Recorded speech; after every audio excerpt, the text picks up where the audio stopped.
国立台湾师范大学的查埔骹球队队员指控讲，这教练和教授呢参与国科会运动科学研究计划，要求学生爱登记配合正情实验，搁再甲因威胁讲，若准唔配合调会，就要扣这毕业学分。专案调查了后，学校是发出声明，强调已经解除这教练的职务，这调会无符合人体研究法定规定，已经要求资料拢爱毁掉。那教育部也针对着台师大计划主持人共同主持人进行行政裁罚。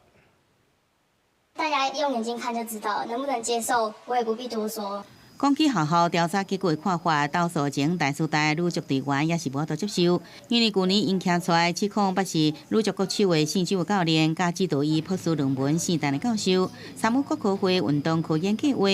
教练要求学生长时间配合进行实验，也欺负讲若是不爱配合调会，就威胁要扣这个毕业的学分。真侪队员是深受其害。我们没有看到他有针对他对于抽血啊，甚至是霸凌这些事情有做任何的承认，甚至是在霸凌调查的过程中，调查报告里面也是看到他有很多否认的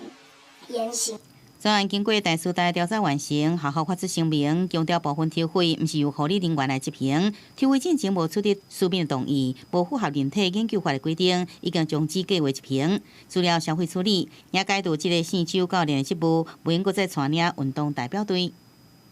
经没有在做了，是他来调查，然后就是那些收案还没分析的那些